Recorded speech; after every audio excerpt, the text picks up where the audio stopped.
Howdy folks, my name is ReadyOpco, and welcome back to part number 15 of Let's Play The Legend of Zelda: A Link to the Past. In the very last part, we cleared up dungeon number 6 in the Dark World, Misery Mire, leaving us with only one final destination on the map. As you can see here, we are encroaching upon the domain of dungeon number 7, Turtle Rock.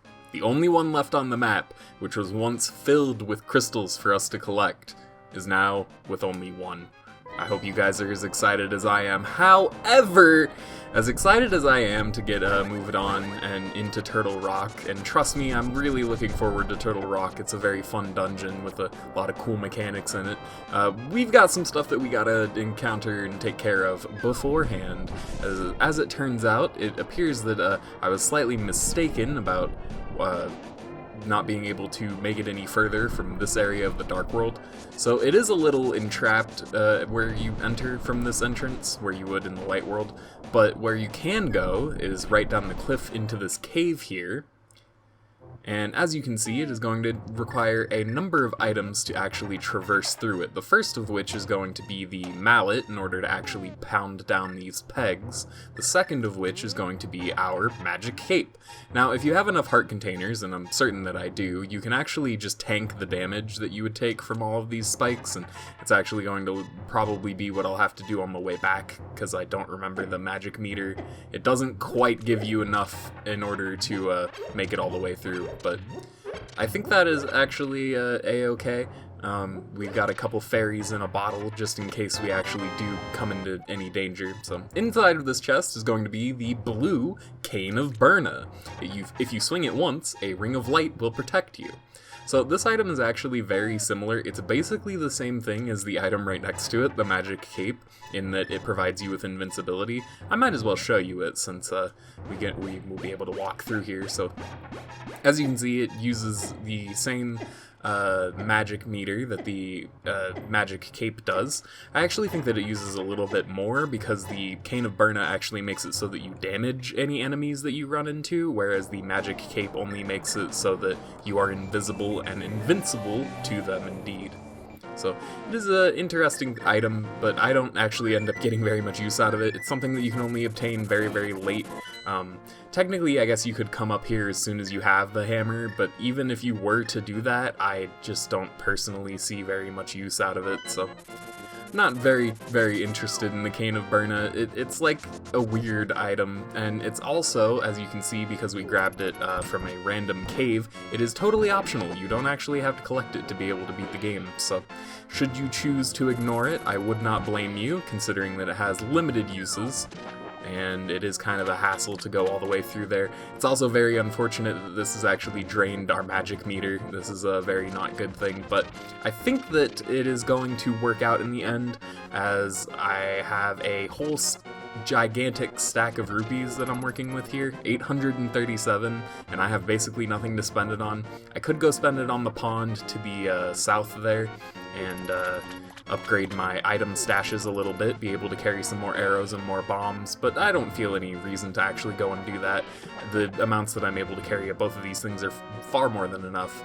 So, another thing that we're going to collect on our journey, if we talk to this sleeping guy under the bridge, "Yo, Dawson, you seem to be in a heap of trouble, but this is all I can give you." Well, I mean, it's not much, but I will totally take it. This is going to be indeed our fourth and final magic bottle. You can store an item inside and use it later. So useful. And can you actually use the flute right here? Oh, you actually can't use the flute on this screen. That is surprising. It will not let you summon the duck while you are under the bridge. I think it is because this is technically a different area from Hyrule Overworld, and you can only use the duck while you're actually here in the Overworld. I'm going to assume that that is what is up with that. Now we're going to take a trip to the Witch's Shack here. Since my magic meter is still looking dreadfully empty, what I'm going to go ahead and do is use these rupees I've got, and I'm going to purchase one green medicine, the magic medicine. Gonna hit a quickie sippy of that, and go ahead and buy another one for the road. Why not? And also talk to the person. She will actually restore my health all the way to full. So, cool, we were able to walk away with here with a great number of things, and I believe we've only got one more thing that we've got to collect before we can actually move on into Turtle Rock. So, very, very excited for that. Where I'm going to want to go now I believe we're going to be heading back into the Dark World, and if I'm remembering correctly, it's close over here. I'm wondering if I can reach it from the Pyramid of Power, but I'm thinking actually that the most convenient location is just going to be the entrance in Kakariko Village here. This is probably going to be the best way to be able to get to my final goal. We've only got one more item to collect here on the overworld before we're actually finished up with things, and then once we're in Turtle Rock, just gotta make sure to actually collect the dungeon item from Turtle Rock, and then that's basically going to be it for the rest of the game. Not a whole lot. Actually, now that I'm thinking about it, game's not quite over after Turtle Rock. I won't explain too much further than that, but I will definitely say that the game's not over as soon as we've beaten Turtle Rock. We've still got a little bit of business to take care of, and I think that it is important that we get all of this handled before we actually head in there. And now that I'm thinking about it, there is also one other thing that I want to do on the overworld besides this, as I'm going to just go ahead and cut the suspense. This is going to be our final heart piece on the overworld, which is kind of a weird way to phrase that, but as you can see, it is just waiting right up there for us. Actually, just gotta navigate through this cave, see if we can't nab it for ourselves. I suppose technically that it isn't necessarily the last one on the overworld, but it's the last easily accessible heart piece, so that's what I'm going to go with. You actually can't grab it until you have the hook shot, and you need both the hook shot and the magic cape to make it through this blue barrier. With both of these items combined, you can go ahead and exit out the top of the cave and grab the heart piece indeed. Simple stuff. So we've only got one more task to finish off in the Dark World, and I think what I'm going to end up okay, can you not deal a crap ton of damage to me? Were those dealing 2 hearts even with the blue mail? Because if that is the case, that is an extremely mean enemy. Extremely mean. Okay, this is absurd. So where I'm going to be heading is right below Link's house, it's not actually right below Link's house, it is indeed Link's house in the Dark World. I don't think that we had actually entered it before, or maybe I had checked it on a run beforehand, but either way, it's going to have some very interesting stuff inside of it now that we have actually cleared out. Oh my goodness, apparently I've totally gone the wrong way. How actually do I get back up from here then? I thought that this was the way. But apparently I'm very confused about these things, and I'm not 100% sure how to navigate the Dark World. They definitely make it a lot harder to navigate than the Light World version of things, with the broken bridge and everything. But I think that this is going to get us to our location well enough. We just need to make it to Link's house in the Dark World. Just it'll be super simple. There's not too much to ask.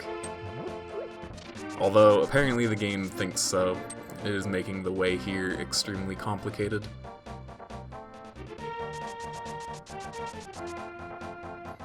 Okay, sorry for dropping the commentary for a second, but that was slightly intentional. I was just enjoying the Dark World music so much. It really is an absolutely great theme. It's probably the most iconic from this game. I feel like most people probably would recognize it from Super Smash Bros. Actually. There's a remix of this theme in Brawl that is super good. Really excellent stuff. It plays during a very meaningful part of the Subspace Emissary. 100 rupees for 30 bombs. I also have a new super bomb in stock for only 100 rupees. Please buy it too, mister. Well, I feel like I'm in need of a super bomb. Thank you very much. You can drop this bomb off anywhere by pressing the A button. So, please don't forget it. So, just like the other 2 NPCs beforehand that we had following us, we had the treasure chest and then the little toady dwarf dude. Oh, I didn't realize that jumping down the ledge would leave the bomb behind. That's unfortunate. That is a waste of 100 rupees. Not that these rupees mean anything, but that is totally just a waste of 100 rupees. Okay, fair enough, game. Can't jump down ledges while you're carrying the bomb. That is actually pretty fair. I don't know why I thought that would work just totally fine, but anything that you do, I'm actually pretty sure if you get hit by an enemy as well while you're carrying the bomb, it will drop and explode behind you, so I suppose that actually makes this kind of interesting. So this could be fairly challenging for you, theoretically, if you get bad RNG with the way that the enemies move around the map, they could end up hitting you in a really unfortunate spot like that. Like, that could have been really bad right there. If getting hit drops the bomb, which I'm pretty sure it does. I'm not about to fool around and test things out though. We've only got so many hundreds of rupees in our pocket. So I'm going to take the Mega Bomb and drop it right here. Not Mega Bomb, Super Bomb. Mega Bomb is the, that's funny, that's the Stardew Valley item. I love me some Stardew Valley. That's a great game. If y'all have ever played Harvest Moon before, go play you some Stardew, and you will have a great time. So, this pond here is very mysterious, and very like one that we have come across in our travels before. We can throw in any given item and see what will happen. Now, I believe there are only 2 items that we want to throw into this pool, but the very first one is actually going to be, believe it or not, the Tempered Sword. By throwing the Tempered Sword into this pond, the fairy lady will appear. "Hello there, did you drop this? I like an honest person. I will give you something better in return." I have no idea why the fat fairy became British, but that's what happened. Your sword is stronger. You can feel its power throbbing in your hand. So that is going to be the 4th and final sword upgrade, the Golden Sword, with an even heavier cutting sound when you, like, listen to that. Seriously, sounds like you are cleaving the atoms of the air. It is absolutely explosive. I love how this weapon sounds. And as you can imagine, it is also going to increase our sword power, just as the Tempered Sword upgrade did, and it's going to be very, very helpful for the journeys ahead. Trust me on this one. We've got some challenges up ahead. It's not going to be the most simple of times. So, the second item that we're going to throw in is our bow and arrow, and this is something important. These are the silver arrows. To give Ganon his last moment, you definitely need them. I know I don't quite have the figure of a fairy.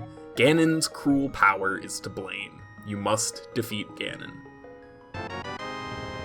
That is very ominous indeed. These are the silver arrows you need to defeat Ganon, and indeed that is going to update them in our inventory as well. So there you go, folks. All we need is 1 more crystal and 1 more heart piece, and that is what we're going to need to finish things off. So let's see if we can't get into Turtle Rock and actually get these things done. So what I'm going to do here is I'm going to meet you guys back up on Death Mountain, because it is a little bit of a trek there. So I'll be seeing you guys in a second.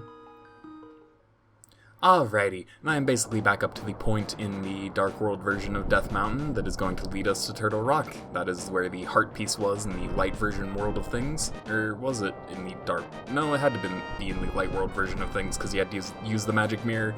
I'm clearly not remembering things clearly.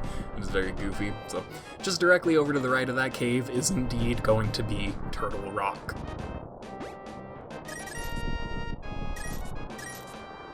As you can see, if we pull on that thingy right there, it is going to give us a number of rupees. Paw, I suppose, would be the word for that. Although, do turtles have paws? What is the proper word for a turtle limb? I am most curious. That's actually, okay, I had someone I had one person leave a comment about my discussion on the word interesting and the way that it gets pronounced differently at different times, and I came to the realization that no, it's just me. It's just me overanalyzing things realistically, and most people probably aren't that concerned about how they pronounce things. I would assume they're not freaking out about it like I am over here. So that was just a goofy thing that I kind of wanted to bring back up, was all because someone had commented upon it. So. And I do appreciate it, you know? I appreciate the comments on my video. You know who you are. I really genuinely do. It gives me a lot of engagement with the channel that I otherwise wouldn't be able to have. So, it's some good stuff. Using the power of the Quake Medallion, we're going to open up the entrance to dungeon number 7, Turtle Rock. Sorry, I didn't actually say that in, like, the proper way. I'm out here goofing. The Turtle Rock! I don't know how exactly I had in mind that I wanted to say it, but it came out all funky. I'm sorry about that. I'm just out here being goofy. Ignore me. So, Turtle Rock indeed is going to be a challenging encounter. I'm not going to spend as much time hyping it up as I had the previous couple of dungeons, because I'm sure at this point you kind of understand that dungeons aren't necessarily going to be easy walkthroughs like they were in the light world. All that said, okay, that is really extremely frustrating, that. getting hit off of the platform. So using the Cane of Samaria, we can actually create these moving walkways on these dotted lines here, which is a really interesting mechanic. It's actually kind of fascinating, like why did they do this way, you know? It is really weird to think about why they would have made these platforms, especially with the Cane of Samaria, because otherwise it only acts... Okay, this is going poorly. Otherwise it only acts as a way to make blocks, right? So, it doesn't really match up with the rod's other purpose. And by the way, if I'm remembering correctly, you only need to use the Cane of Samaria to solve a puzzle outside of these moving walkways, literally the one time. One time in Misery Mire, you are required to use the dungeon item, and then past that point, I guess the developers were just like, nah, whatever. We're not too terribly interested in developing it out further. So it is really goofy how that ended up turning out. Because this walkway feature is really such a different and strange mechanic. It is different from basically everything else in the game. As you can see, the platform actually moves automatically on the dotted lines. I don't have to actually like touch the controller at all, or touch the left side of the controller rather at all during this portion. You know, bring it back to the Vitreous fight, don't gotta touch the controller. You only have to at the junction looking things. That is the only time that you have to actually put a button input in, otherwise the platform can kind of do some goofy things. But as long as you actually put the button input of the direction that you're trying to go, it ends up being a fairly easy affair. And we can move on and grab the dungeon map from the left chest here, and I believe the right one is going to contain our first small key. So I would actually say that in comparison to dungeon number 6, in comparison to Misery Mire, that this dungeon is definitely easier. I think that it definitely gets points for difficulty that comes from the enemies in here do a heck of a lot of damage. The regular enemies that we've already seen variations of before, like the skeleton and the jellyfish, they still do their normal amount of damage, but any of the new enemies that are actually in this location are extremely, extremely dangerous. So try not to get hit by them as often as possible, including this brand new enemy. I actually forget what this guy is called, but he reminds me very much of the Pokies from Super Mario Bros. So I'm gonna imagine that he is a Pokey, and I think I actually got a lucky shot there. You're supposed to take out each segment of the body one by one, not just bop it on the nose like that, but having the golden sword definitely helps out here, I think. Get out of here, Chain Chomp. No one is interested in taking damage from yous. The golden sword definitely helps out in this situation, and that is why I went out of my way to go ahead and get all of the upgrades before we actually went in here. It'll also be useful, as you can imagine, against the boss of the dungeon, take him down in even fewer hits than we would have with the tempered sword, so I'm excited for all of that stuff. I actually didn't realize that you could get the golden sword this early. I thought that you had to clear out Turtle Rock, but indeed during my little pre-recording session, I guess that's a better name for it than like practice session, because it's not necessarily like, I guess in the case of the dungeons it's practice, but for like walking halfway across the world to find out if the super bomb is being sold yet, stuff like that is kind of weird to classify as practice, because it's just, you know, double checking stuff in the game, I guess, for the purpose of the playthrough. So either way, during my pre-recording session, while I was playing the game a little bit, I was like, I wonder if the super bomb is going to be in stock yet. And as it turns out, it was just waiting nice and ripe for me, which is very, very, very nice. Being able to have the golden sword to deal with the entirety of this dungeon is very nice, and wow, the frames. I apologize for the game's frame rate in that situation, because it has, that really hurt. That hurt the game. I could tell that the game was hurting just a wee bit, trying to run all of those sprites on the same layer all at once. It was a very, very spooky situation there for half a second, but I think we're going to be alright ignoring things and continuing on with these weird spaghetti tubes. For whatever reason, I always think of these things as big old long strands of spaghetti. That was, I think, what I saw them as a kid, and ever since I can only imagine, like, Link is just traveling through giant pieces of, like, hollow spaghetti. It is really, really goofy. These tubes are an interesting mechanic as well, because they're kind of like the moving platforms in their own way. I think that this is the one that I had taken last time, right? Yeah, we don't want to go there.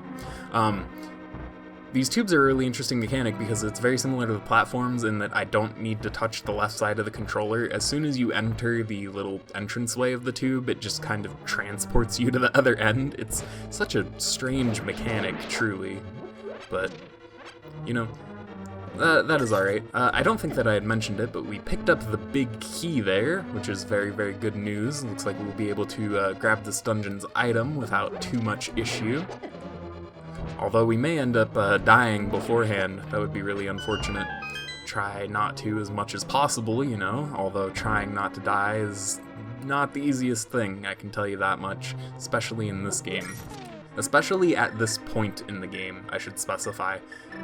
As I was mentioning before, most of the things in here are going to deal 2 hearts of damage to you, and that is with the blue mail. That would actually be a really interesting challenge run that I was thinking of earlier. What if you just didn't pick up the blue mail and just decided to go through the rest of the game? And I'm sure that there are probably people out there that just did that naturally, like didn't ever think to pick up the blue mail, and so they just went through the game without it. So I'm sure that it is very, very possible. It's probably not too terribly much of a challenge, but on the other hand, I think that means some enemies are going to be dealing like 4 hearts of damage to you, which is extreme. That is such a huge chunk, and even if you have full maximum health, you know, 20 hearts is maximum health, so if you're taking 4 damage a shot, that means 5 hits and you are dead. So this is very dangerous stuff to be playing around with. And there we go, ladies and gentlemen, the final piece of heart. Heart piece number 24, obtained within Turtle Rock, is going to raise our maximum health level to 19, give us a very convenient full heal in the middle of the dungeon, and yeah, that is so exciting. Sorry for that terrible noise that you had to just hear, but it's extremely exciting to me that we are already looking at 19 out of 20 heart containers, and I'm sure you can only imagine that the very end of this dungeon will contain our last one, so that's all such exciting stuff.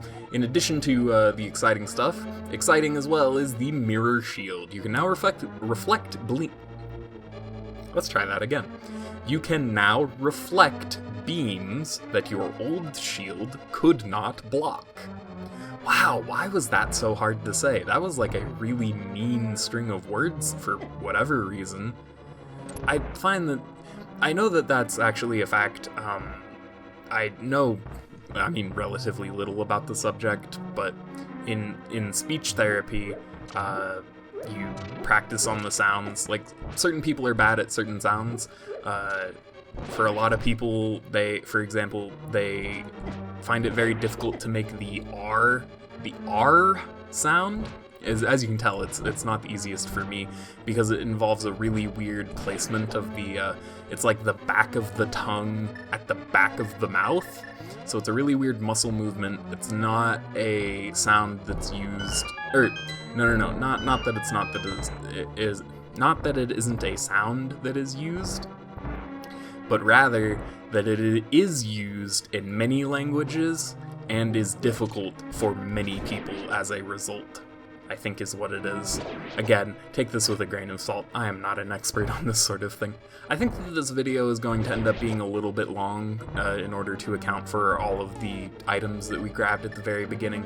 I think that's a-okay in my book. I mean, I want to clear things, like I say, always with the best amount of efficiency possible. See if I can't, get things done in a way that is nice and clean and easy, and that is hopefully easily replicatable by a viewer should they choose to do so, use this as a walkthrough or whatever. Okay, this room is the room that is probably going to take me the longest. This shadow-filled corridor here is a very, very tricky room to navigate. I think I already may have messed up. No, okay. As you can see, there's a platform right... Is it over? Oh, no, no, no, no, no, please, please. Controlling these platforms is so miserable. But we managed to make it onto the one that we actually wanted. So this one is going to have one of these pressure switches on it, and as soon as you hit the switch, it is going to open a door and start a timer. So if you do not beat the timer by maneuvering the platform properly, the door will shut. So gotta do this the proper way.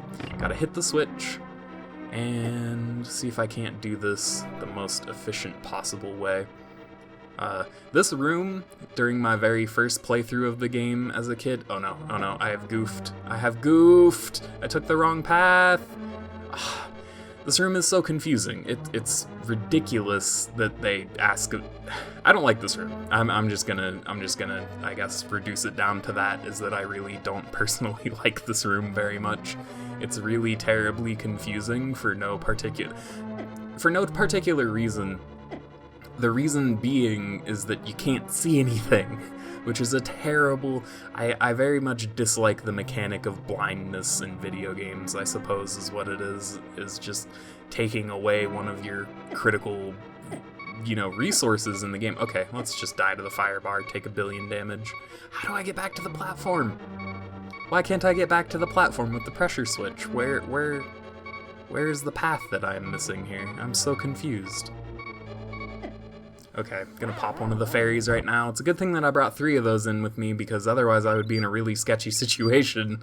I might end up needing to use all 3 of them. I sure hope that's not the case, but this room sucks.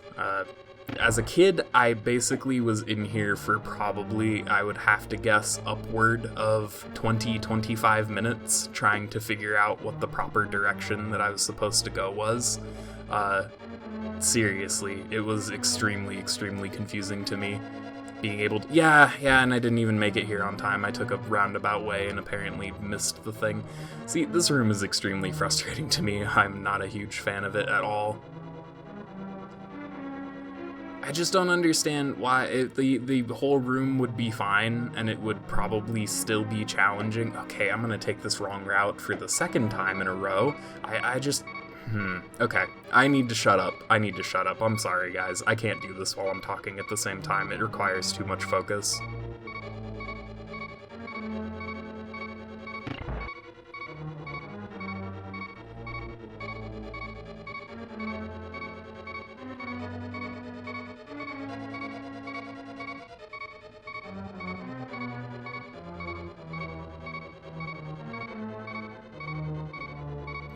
Cleanly we made it through. I only had to stop talking for an entire 30 seconds to actually be able to even begin to do that. That was ridiculous. I really, really dislike that room for so many reasons.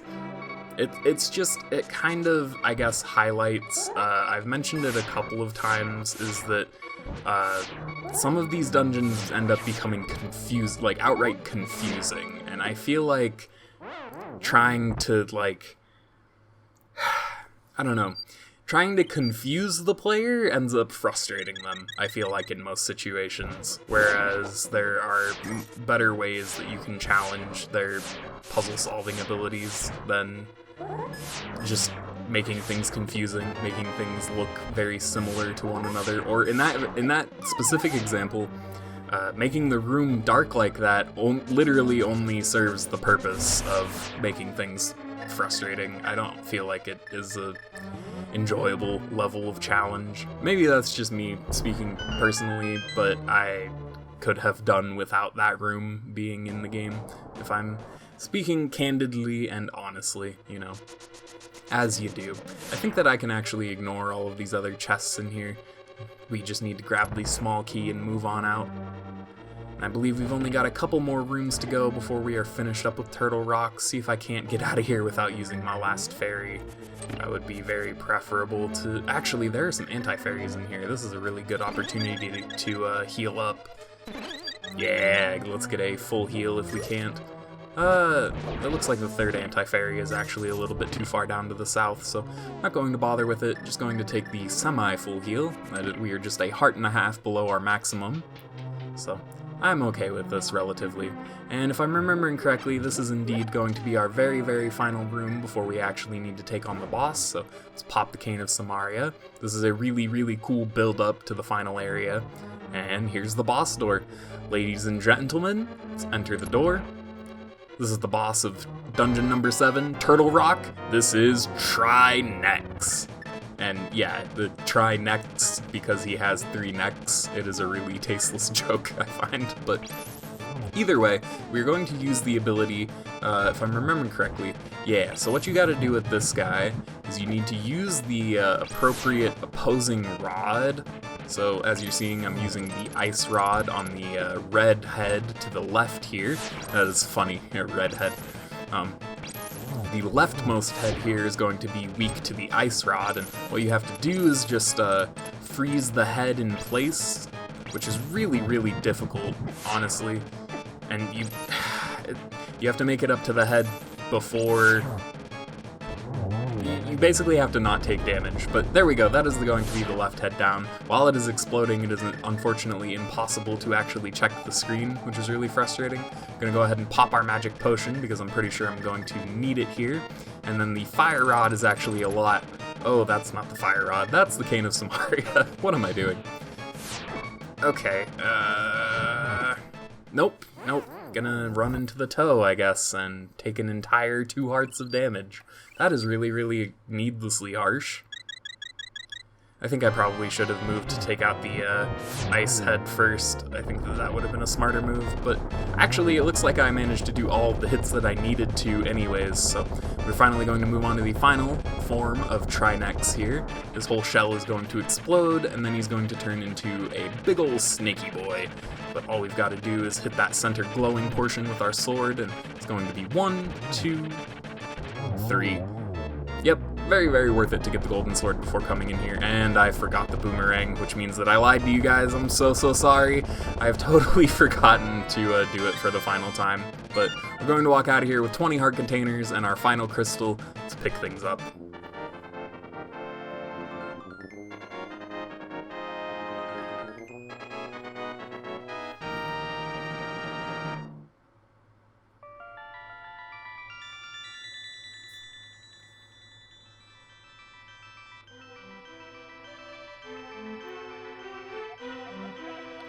I appreciate your coming so far to rescue me.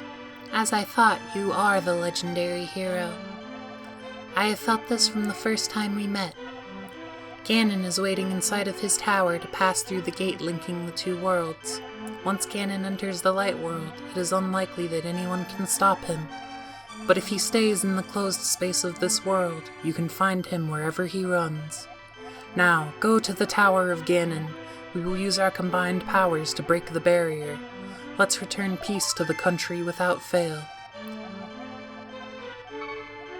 May the way of the hero lead to the Triforce. May the way of the hero lead to the Triforce, Princess. So, while it may seem that we have accomplished our goal of rescuing the princess, as she is foretold, we've got a little bit more to do before we're actually allowed to get out of this game, so I'm not complaining. I'm looking forward to our final dungeon now that we've actually got a complete collection screen that's going to be all items, all heart pieces. Just gotta take down Ganon, ladies and gentlemen. So, I hope you guys have very much enjoyed part number 14 of Let's Play The Legend of Zelda: A Link to the Past. My apologies that this part ended up running so long, but wanted to make sure to include everything and not split it into 3 parts and have one be a tiny, tiny part. So, I hope you guys are okay with this. My name is Reddy Opko, and I hope you'll be staying tuned for part number 15. Hope to be seeing you there.